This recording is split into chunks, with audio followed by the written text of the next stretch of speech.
Banyak cara menunjukkan cinta kepada Ibu Pertiwi.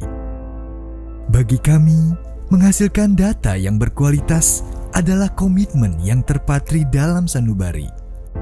Dari waktu ke waktu yang telah dilalui, membangun negeri nyatanya tidak semudah menjentikan jari. Data yang akurat adalah kunci.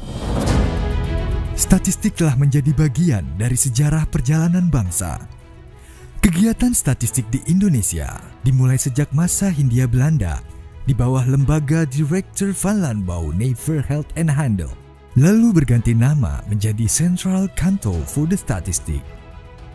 Pasca kemerdekaan, lembaga tersebut mengalami beberapa kali penggantian nama, yaitu Kantor Pusat Statistik, Biro Pusat Statistik, hingga akhirnya pada 19 Mei 1997 ditetapkan Undang-Undang Nomor 16 Tahun 1997 tentang Statistik yang menetapkan nama Badan Pusat Statistik atau BPS. BPS mencakup seluruh wilayah Indonesia yang terdiri dari ribuan pulau dan keadaan geografis yang sangat luas. Dari Sabang sampai Merauke, ujung Miangas hingga Pulau Rote, kantor BPS tegak berdiri di setiap kabupaten dan kota di Indonesia. Dalam melaksanakan tugas sebagai penyedia data statistik, BPS berstatus sebagai lembaga pemerintah non-kementerian yang bertanggung jawab langsung kepada Presiden.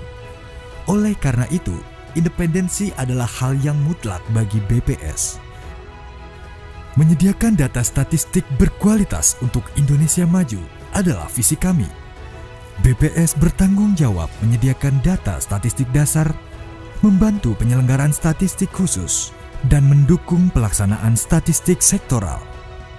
Kegiatan utama BPS adalah menyelenggarakan sensus. 3 sensus yang diselenggarakan oleh BPS, yaitu sensus penduduk pada tahun berakhiran 0, sensus pertanian pada tahun berakhiran 3, dan sensus ekonomi pada tahun berakhiran 6. Selain itu, BPS juga melakukan ratusan survei rutin untuk mendukung ketersediaan data khusus. Survei yang dilakukan di BPS antara lain Survei Sosial Ekonomi Nasional, Survei Angkatan Kerja Nasional, pendataan potensi desa, pendataan kerangka sampel area, survei ongkos usaha tani, survei pertanian antar sensus, survei biaya hidup, dan survei-survei lainnya. Dalam melakukan pengumpulan data di lapangan, BPS menggunakan metode wawancara secara tatap muka atau pengisian secara mandiri oleh responden. Keamanan data yang telah diperoleh menjadi prioritas utama BPS. Setiap data yang diperoleh dari responden dijaga kerahasiaannya dan dijamin oleh undang-undang. Data kemudian ditabulasikan, diolah, dianalisis, dan dipublikasikan tepat waktu untuk digunakan pada berbagai keperluan.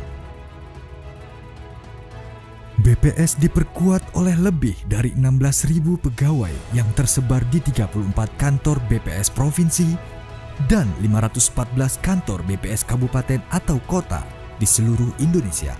Selain itu, BPS dibantu oleh tenaga mitra statistik terlatih yang berlandaskan pada nilai inti, profesional, integritas, amanah. BPS juga turut melakukan pendidikan dan pelatihan statistik. Politeknik Statistika STIS adalah perguruan tinggi kedinasan yang dikelola untuk mencetak generasi unggul di bidang perstatistikan dan mampu bersaing secara nasional maupun internasional.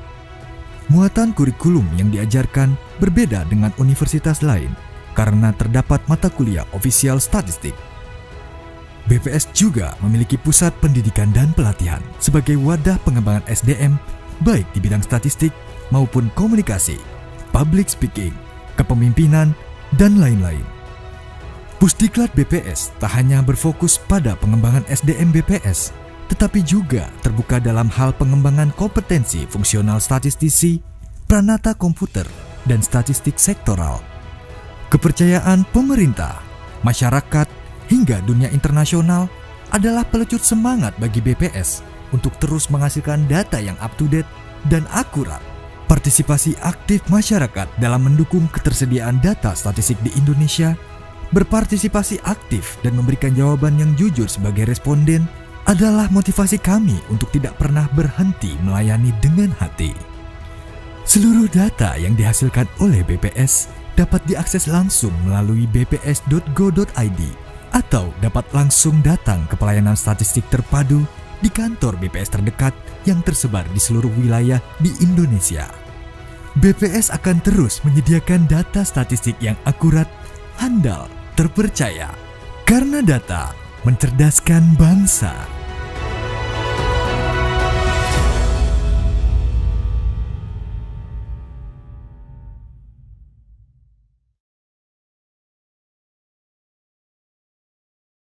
Tahun kalender dan year on year-nya pada tabel yang sama ya, kita bisa lihat dan kita bisa bandingkan bahwa untuk inflasi terbesar terjadi pada kelompok penyediaan makanan, minuman, restoran dengan tingkat inflasi sebesar 5,04%, diikuti oleh kelompok makanan, minuman, dan tembakau 3,60%, kemudian kelompok perawatan pribadi dan jasa lainnya dengan tingkat inflasi sebesar 3,17%,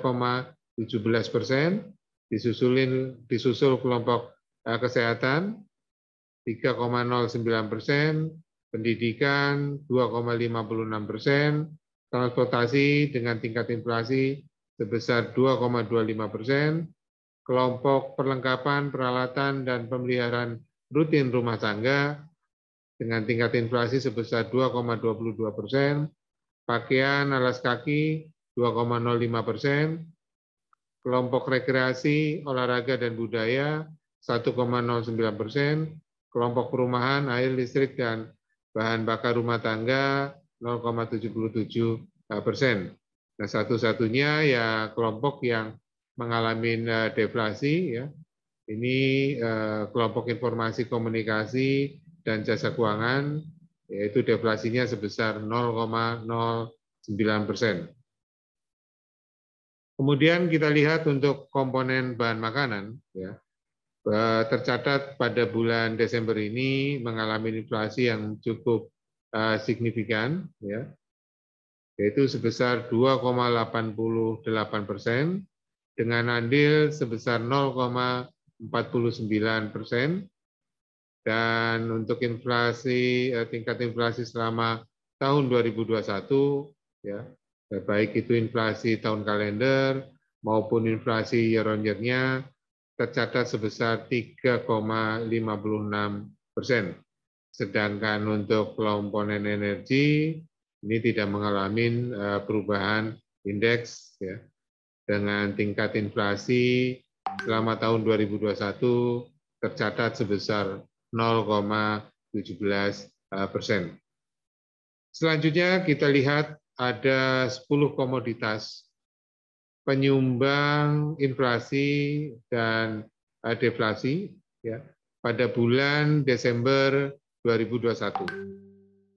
Kita lihat untuk komoditas penyumbang inflasi pada Desember 2021, ya, di mana yang tertinggi adalah cabai rawit, ya. Ini persentase perubahannya sampai 140,52% dengan andil 0,19%. Selanjutnya berturut-turut ya, penyumbang inflasi setelah cabai rawit adalah angkutan udara, kemudian minyak goreng, telur ayam ras, cabai merah, daging ayam ras, beras, semangka, ikan mujair, dan susu bubuk. Di sisi lain ada juga 10 komoditas penyumbang deflasi ya, untuk 2021 ya, seperti mangga, buah mangga ini persentase perubahannya adalah minus 16,22 dengan andil minus 0,01%.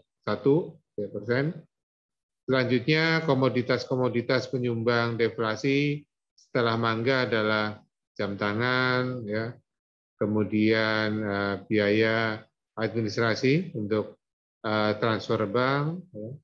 Kemudian ada anggur, ada tongkol yang diawetkan, jeruk, ya. Kemudian ada udang basah, tarif kendaraan roda 2 online, kemudian pisang dan buah pir. Itu yang terkait dengan 10 besar komoditas penyumbang inflasi dan deflasi. Selanjutnya kita lihat juga untuk 10 komoditas penyumbang inflasi maupun deflasi, ini adalah sepanjang tahun 2021. Artinya dari Januari sampai dengan Desember 2021. Kita lihat untuk komoditas penyumbang inflasi, ya, dan untuk penyumbang tertingginya adalah minyak goreng, ya. Kalau kita lihat dari sisi minyak goreng, ini mengalami perubahan atau kenaikan sebesar 33,51% dengan andil sebesar 0,31%.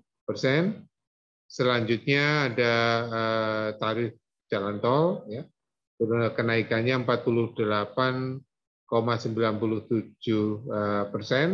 dengan andil inflasi sebesar 0,14, ya.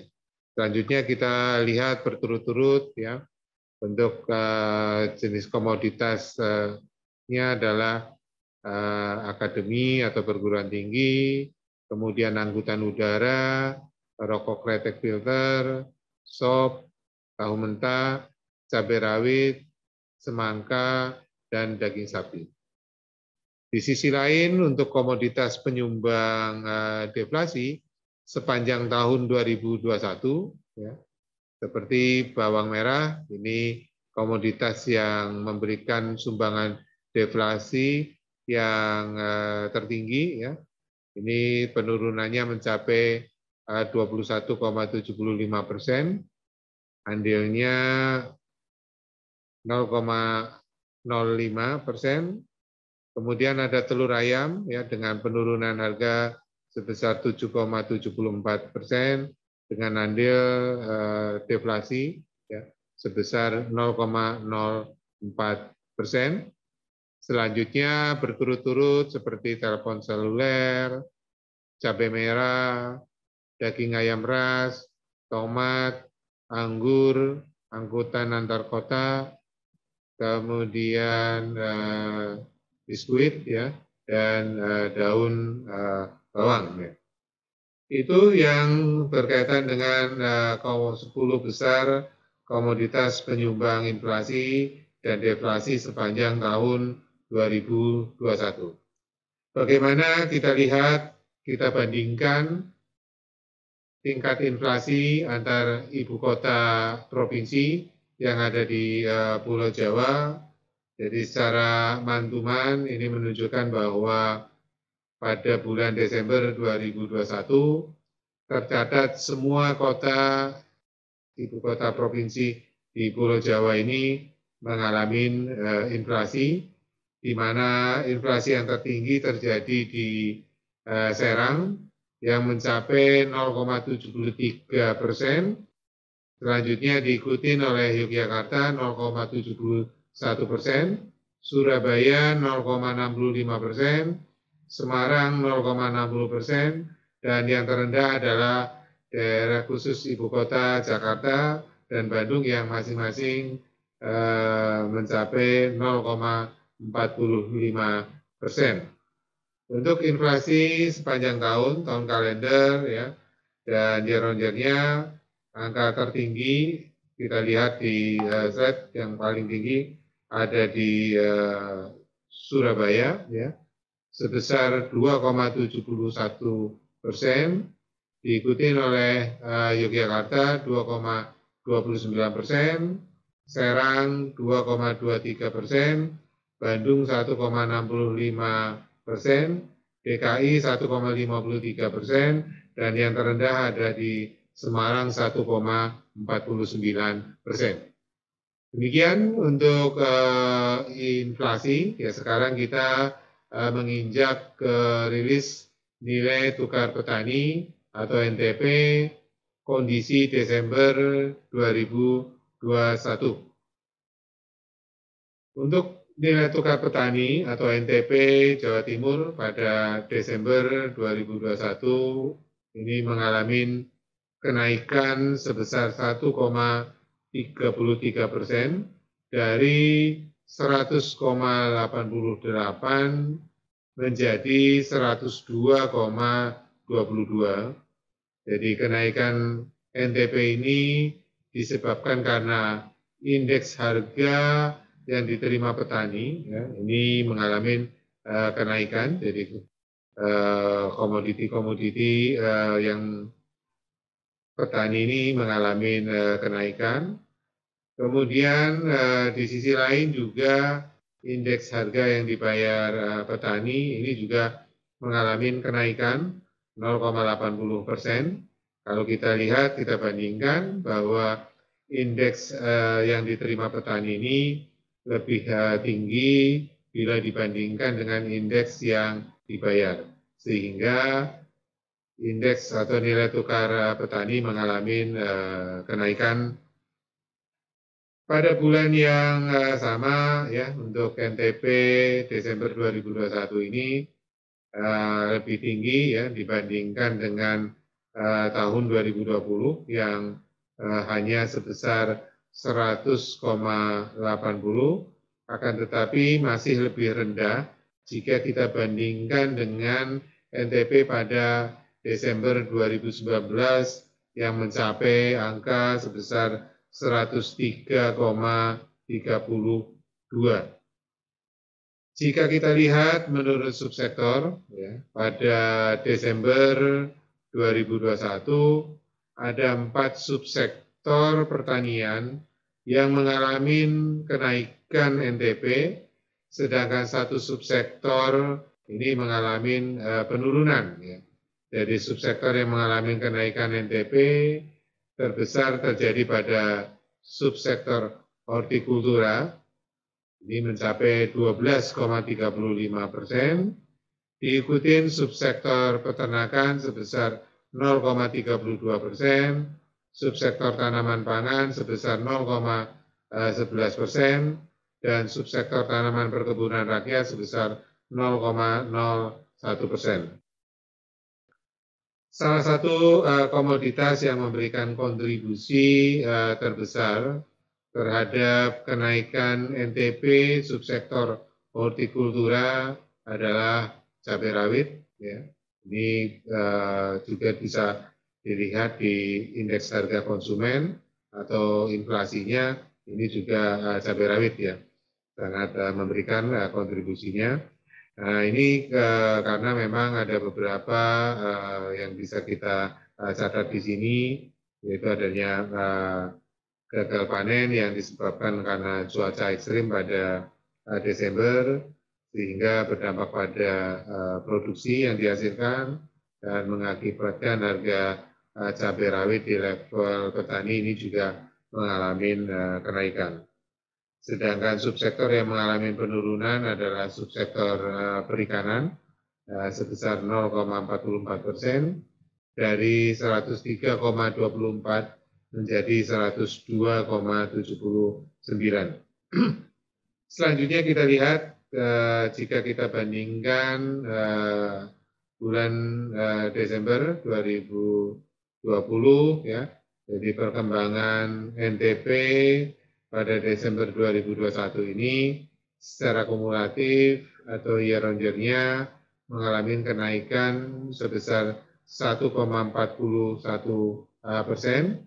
Jadi secara rinci berkaitan dengan perkembangan nilai tukar petani ya masing-masing subsektor ini bisa dilihat lebih detail dan nanti di handout beres pun juga bisa kita lihat. Slide selanjutnya saja, kita ada 10 komoditas utama yang menyebabkan kenaikan indeks harga yang diterima petani IT pada Desember 2021, ini yang paling tinggi adalah cabai rawit dengan kenaikan harga sebesar 41,77% dan memberikan andil terhadap kenaikan sebesar 1,09%. Kemudian diikuti oleh gabah, telur ayam ras, jagung, cabai merah, ayam ras pedaging, tomat, tebu, bawang merah, dan sawi hijau.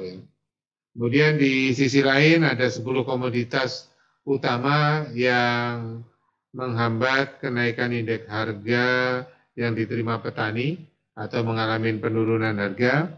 Andil terbesar diberikan oleh komoditas jeruk, ya. Ini jeruk mengalami penurunan harganya mencapai 2,93% dengan andil minimum 0,03%. Kemudian kita lihat komoditas-komoditas yang lain, ya. Setelah jeruk ada buncis, kemudian ada kambing, ada sapi potong, ya. Kemudian ada ikan layang, kacang kedelai, tongkol, kelapa, telur itik atau bebek, dan terakhir untuk 10 komoditas yang terakhir adalah ketela rambat, ya. Jadi,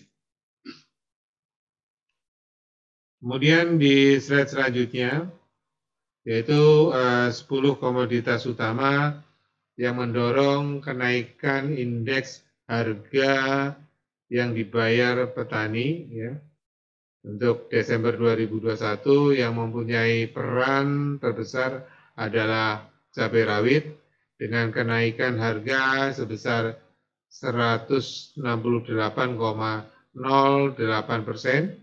dan memberikan andil 0,25%,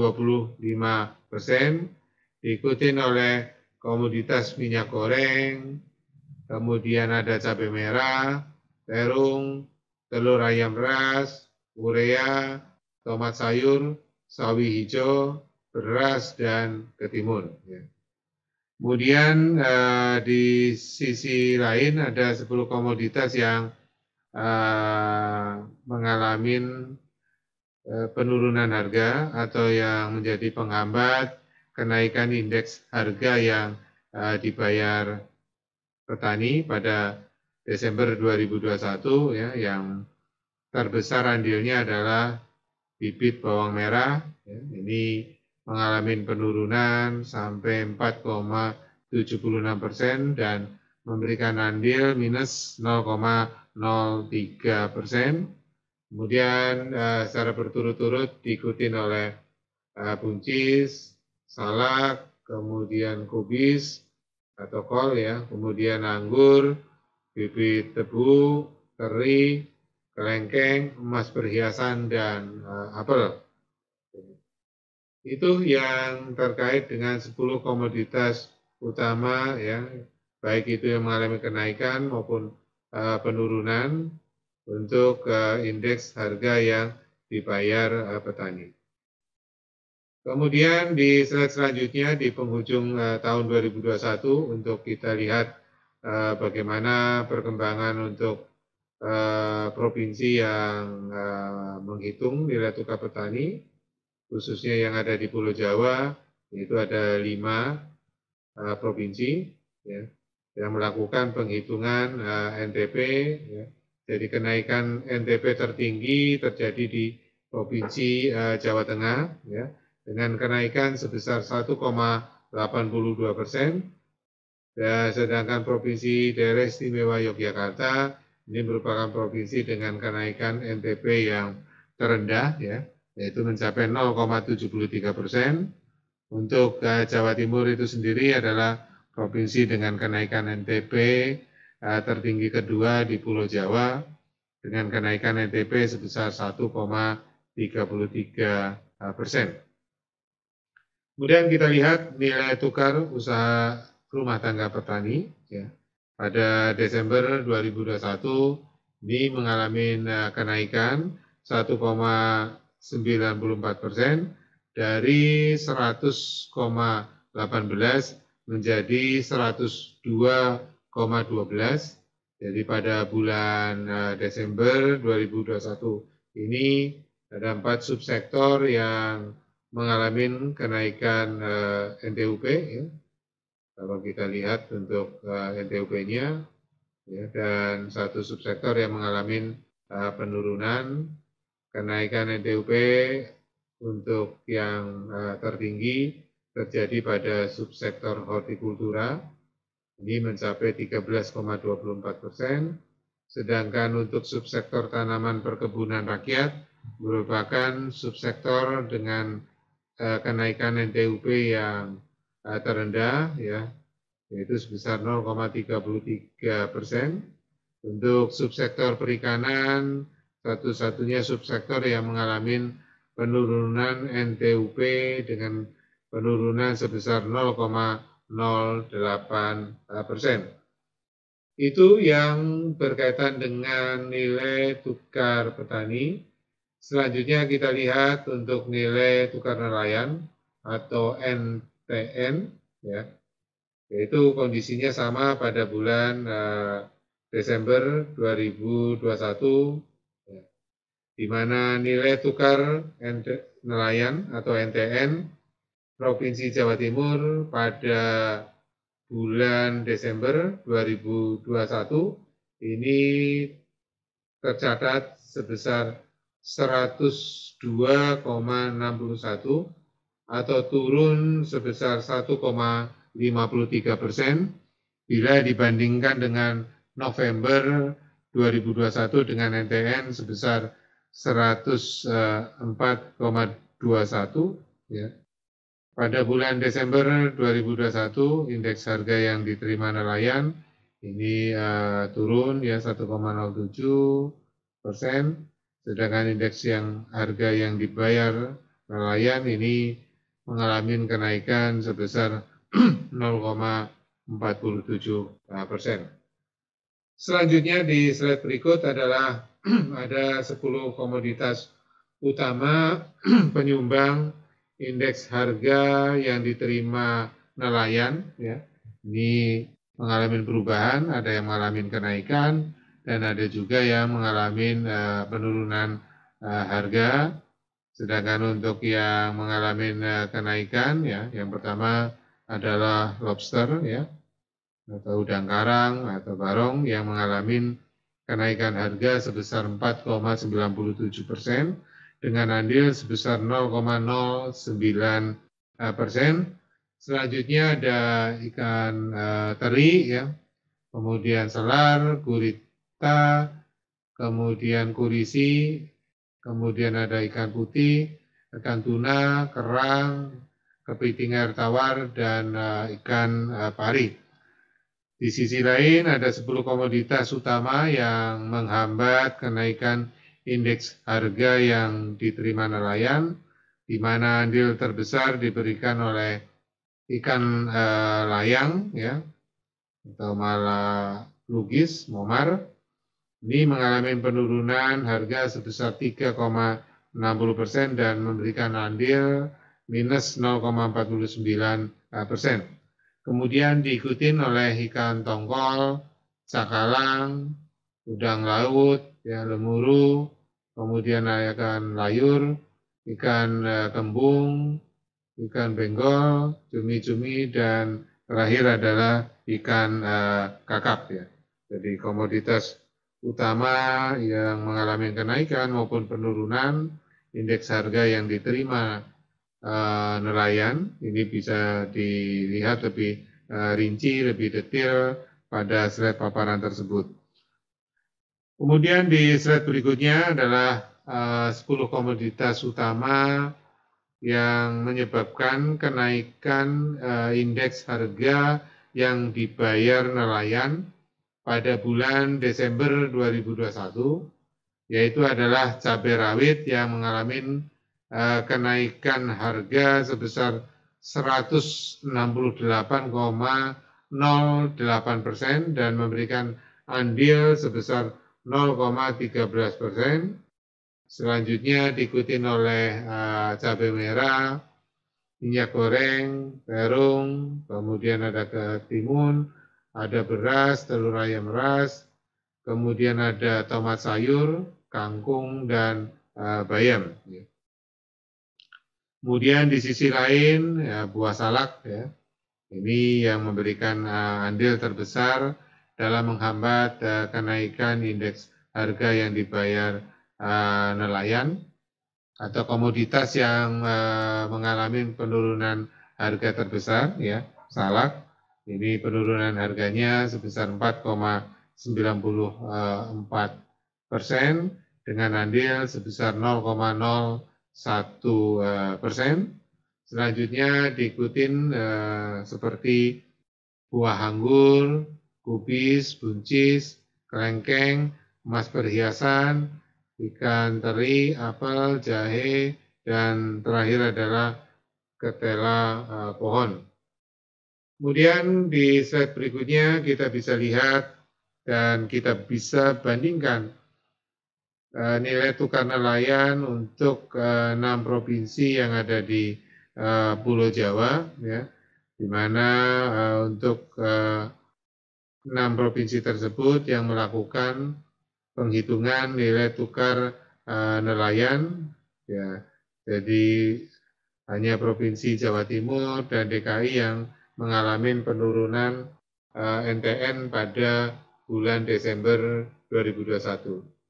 Penurunan terbesar ada di Jawa Timur, ya, turun mencapai 1,53%, sedangkan provinsi lain ini kenaikan tertinggi terjadi di pulau atau di provinsi di Pulau Jawa yang khususnya untuk provinsi Jawa Tengah, yaitu sebesar 1,80%.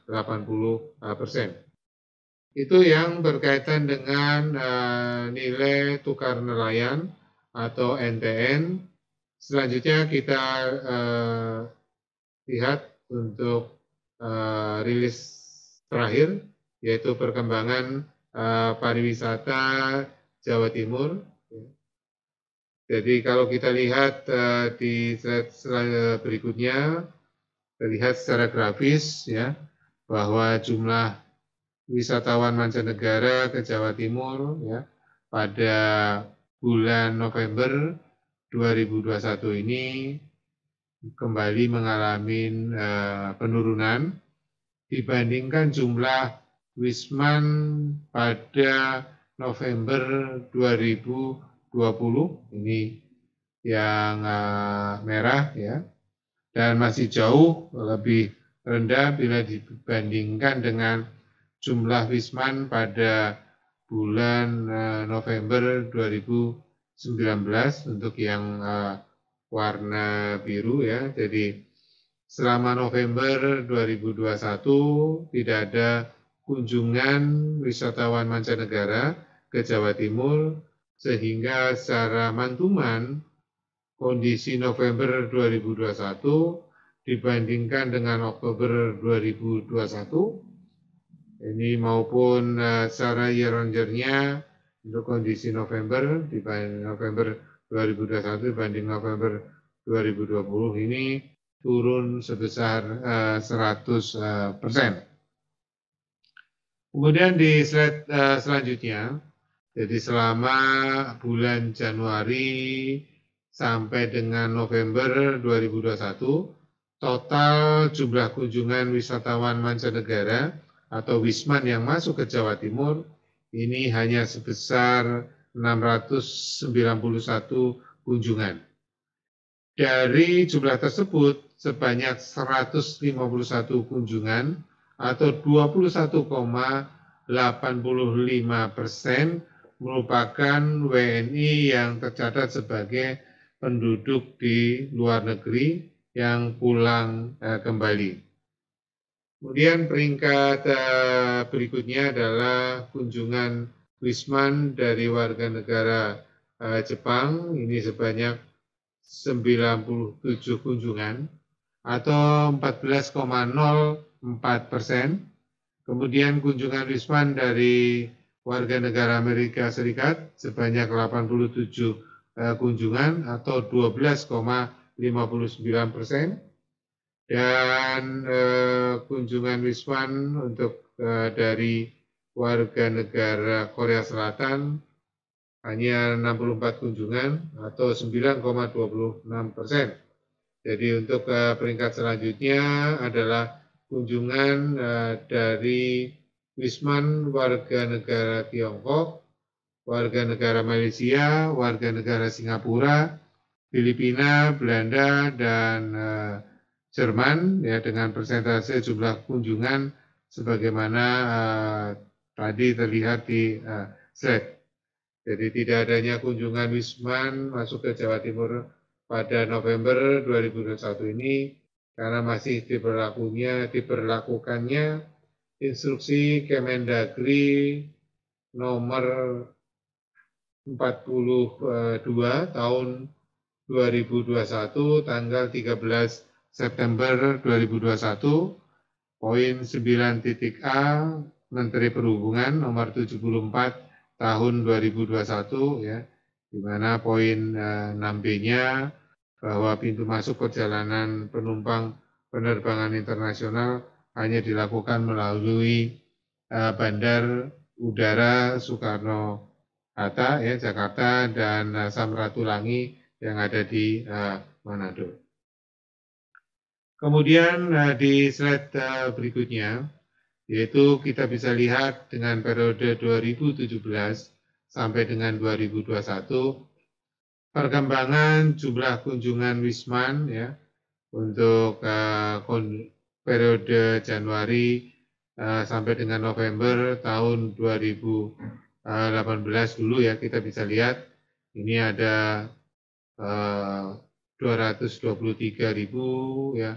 Kemudian di 2018 naik menjadi 293.000. Kemudian di 2019 ini kondisi hampir sama dengan kondisi 2017 ya, di mana 2019 ada 223.000 ya.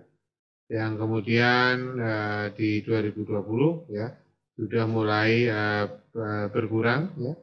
Ada hanya 34.892 untuk tahun 2020 ya, sedangkan untuk 2021 hanya 691 ya. Jadi pada bulan-bulan yang akan datang ini kita berharap ya pandemi bisa berakhir ya, sehingga perkembangan jumlah kunjungan wisatawan mancanegara ke Jawa Timur ini bisa lebih banyak lagi dibanding dengan tahun-tahun sebelumnya ya. Ini harapannya juga sektor-sektor yang terkait seperti pariwisata ini juga bisa tumbuh ya. Kemudian di slide selanjutnya kita bisa lihat untuk tingkat penghunian kamar atau TPK untuk hotel bintang kondisi 2019 sampai dengan 2021, di mana untuk TPK pada November 2021 tercatat sebesar 52,82% atau mengalami kenaikan secara mantuman sebesar 3,56 poin dibandingkan dengan kondisi untuk Oktober 2021 yang mengalami 49,26%. Ya. Sedangkan untuk year on year-nya TPK untuk hotel bintang November 2021 ini juga mengalami peningkatan, ya, ini mengalami peningkatan sebesar 7,35 poin bandingkan dengan TPK pada November 2020 yang mencapai 45,47%. Ini tentunya merupakan ya perkembangan yang cukup menggembirakan ya untuk capaian TPK-nya. Ini harapannya bahwa TPK untuk hotel bintang terus berangsur membaik, meningkat, dan kondisi COVID pun juga mudah-mudahan melandai sehingga bisa normal kembali, terutama untuk pergerakan-pergerakan perekonomian.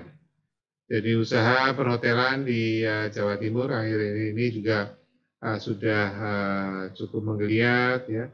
Beberapa hotel, baik itu bintang maupun non bintang, ini sudah mulai beroperasi kembali, ya, walaupun tamu yang menginap di hotel ini masih relatif sedikit, ya, bila dibandingkan dengan kondisi normal.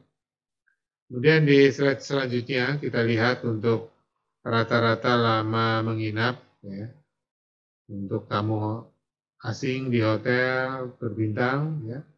Ini untuk asing ini mencapai 2,36, ya, untuk yang asingnya, sedangkan rata-rata lama menginap untuk tamu asing maupun tamu Indonesia atau gabungannya ini untuk hotel di berbintang mencapai 1,37, ya.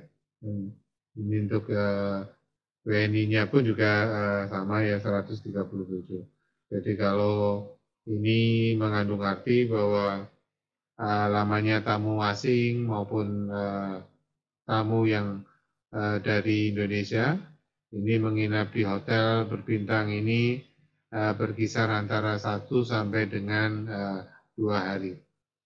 Demikian rilis pada siang hari ini, ya. Mudah-mudahan di awal tahun ini, ya, dengan data-data yang terbaru, ya, ini mudah-mudahan kalau dari sisi beberapa indikator-indikator yang ada, ya, inflasi juga sudah